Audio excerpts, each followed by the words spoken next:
ये 5 shocking realities को देखने के बाद शायद किसी का भी नज़रिया बदल जाएगा स्टॉक मार्केट को लेके, भले ही वो एक इंट्राडे ट्रेडर हो या लॉन्ग टर्म इन्वेस्टर। क्योंकि जो इंटरनेट और यूट्यूब पर बताया जाता है वर्सेस जो एक्चुअल डेटा है सेबी और अदर रिपोर्ट्स का, उसमें ज़मीन आसमान का अंतर है। जिसमें पहला पॉइंट है myth of quick money, why trading is not a shortcut to wealth. देखो, ट्रेडिंग करना बहुत इजी होता है, हमको सिर्फ एक स्ट्रैटेजी चाहिए होती है अच्छे रिस्क रिवॉर्ड के साथ, फिर हमें सिर्फ रिस्क मैनेज करना है और डिसिप्लिन रहना रहता है, राइट। लेकिन डेटा कुछ और ही बताता है। सेबी की रिपोर्ट के अकॉर्डिंग सिर्फ 7% रिटेल ट्रेडर्स एफएनओ में प्रॉफिटेबल हैं और 93% लॉस कर रहे हैं। ये डेटा 2022 से लेके 2024 तक का है। लेकिन ये 7% भी एक्चुअल 7% नहीं है, क्योंकि इसमें से सिर्फ 1% ट्रेडर 1 लाख से ऊपर का प्रॉफिट कर रहे हैं। और जनरली ये हमको पता रहता है कि अगर हम लॉस कर रहे हैं तो कोई और प्रॉफिट करेगा, कोई और प्रॉफिट कर रहा है तो हम लॉस करेंगे, इस तरीके से। लेकिन एक्चुअल में है क्या कि पैसा एक्चुअल में बना कौन रहा है और हम किसके अगेंस्ट ट्रेड कर रहे हैं। जब आप इस आर्टिकल को पढ़ोगे तो आपके शायद होश उड़ जाए। सेबी की रिपोर्ट के अकॉर्डिंग और इस आर्टिकल के अकॉर्डिंग मेजॉरिटी ऑफ द एफपीआईज और प्रोप्राइटरी ट्रेडर्स प्रॉफिटेबल में है। जहां रिटेल ट्रेडर 93% से 95% लॉस करते हैं, वहां इनका प्रॉफिट रेशियो 97% के आसपास है।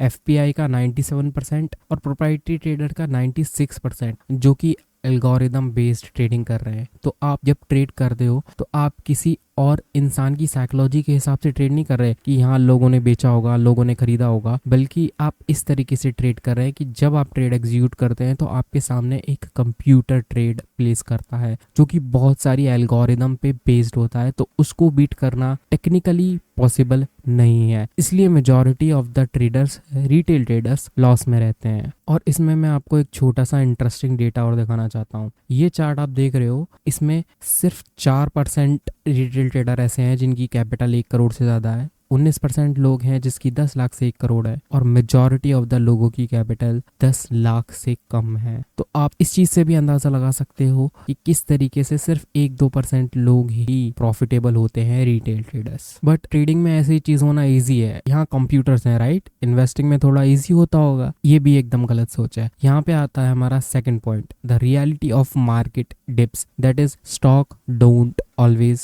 Bounce back. यहाँ पे मैं एक बहुत ही फेमस कंपनी का एग्जांपल लूंगा, विप्रो का। ड्यूरिंग टेक बूम विप्रो का शेयर 359 रुपीज पर शेयर हो गया था सन 2000 फरवरी में। लेकिन उसके बाद जो बस्ट हुआ और बाकी सारे जो मार्केट में स्कैम्स हुए, उसके बाद 2003 में विप्रो का शेयर अप्रोक्सीमेटली 30 रुपए का हो गया था। ठीक है, सपोज आपने उस बूम में लिया होगा कंपाउंडिंग या जो भी चीजें सोच के, विप्रो के शेयर को 20 साल लग गए वापस 359 के प्राइस पॉइंट पे आने के लिए। तो अब 20 साल में कितने लोगों की लाइफ कितनी बदल जाती है। अगर लोगों ने इस हिसाब से लिया होगा कि हम इसको लॉन्ग टर्म के पर्सपेक्टिव से ले रहे हैं, तो 20 साल तक आपकी कैपिटल ने आपको कोई अप्रिशिएशन नहीं दिया। सिमिलरली बाउंस बैक की तरह सेम कॉन्सेप्ट है, रिलाइंग ऑन वन स्टॉक। जैसे आज के टाइम पे रिलायंस बहुत एक अच्छा स्टॉक ऑप्शन माना जाता है, तो लोग अपना सारा पैसा एक ही स्टॉक के पीछे डाल देते हैं। इधर ही अपना आता है third point, the hidden risk of relying on just one stock growth. इसमें मैं आपको रिलायंस की ही एक कंपनी का एग्जांपल देता हूँ, that is Reliance communication. Reliance communication का शेयर प्राइस 600 रुपए पहुंचा था 2010 में, जब ये टेलीकम्युनिकेशन सेक्टर में अपना एक हाई बना रहा था। लेकिन धीरे धीरे इसमें दिक्कतें आती गई। 2018 में रिलायंस कम्युनिकेशंस को ड्रामेटिकली फॉल कर गया और पूरी कंपनी बैंकरप्ट हो गई। जितना भी इन्वेस्टर का पैसा था सारा का सारा डूब गया। लेकिन इन सब के बाद भी आपने कंपाउंडिंग के बारे में बहुत अच्छी बात सुनी होगी। ऑनलाइन रील्स पे, शॉर्ट्स पे कंपाउंडिंग को लेके आपको कैसे करोड़पति बना देते हैं। जितनी जल्दी शुरू करोगे उतना अच्छा है। इवन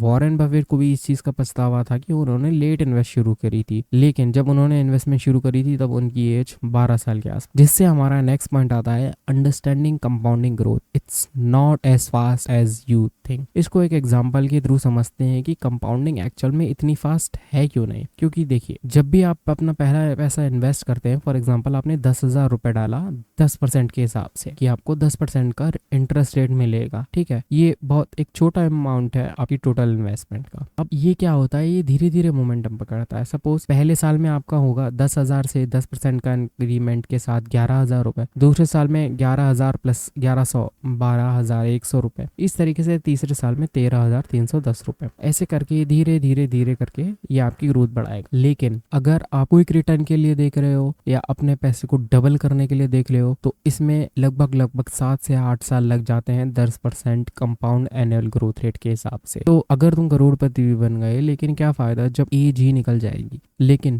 क्विक मनी के लिए will always look for trend, क्योंकि अगर ट्रेंडी चीज को पकड़ लिया तो 100 रुपए का शेयर 1000 रुपए में बेच सकते हो आराम से, राइट? या फिर आईपीओ वगैरह। Absolutely wrong. Here comes our fifth point, avoiding the hype. Why trendy stocks can backfire. Generally IPO बहुत अच्छा होता है और आज के टाइम पे आईपीओ जो एग्रो बेस्ड प्रोडक्ट हो, फोकस करे सस्टेनेबल एनर्जी और सॉल्यूशन पे, वो कितना अट्रैक्टिव होगा। लेकिन हर बार ऐसा नहीं होता। ये एक कंपनी है MVK agro food product limited. ये 7 मार्च 2024 को लिस्ट हुई। इशू प्राइस था 120 रुपए, लेकिन जब ये लिस्ट हुई तो 82 रुपीज के अराउंड, जिसमें डायरेक्ट पहले दिन पे ही -30% का लॉस हुआ और करंट प्राइस इसका लगभग 41 रुपीज है। मतलब अगर किसी ने इश्यू प्राइस पे खरीदी होगी तो लगभग 65% के लॉस पे है। अब आप इसमें ऊपर वाले कॉन्सेप्ट भी लगा सकते हो जो मैंने आपको रिलायंस कम्युनिकेशन और विप्रो वाले एग्जाम्पल से बताया था। तो ये तो वो 5 पॉइंट्स हैं जो बहुत ही ल्यूक्रेटिव लगते हैं लेकिन एक्चुअल में हार्मफुल हो सकते हैं आपकी कैपिटल के लिए। बट सवाल आता है तो करें क्या? इसके लिए मैं जल्दी वीडियो आ जाएगी, best way to earn guaranteed money from stock market. Till then learn.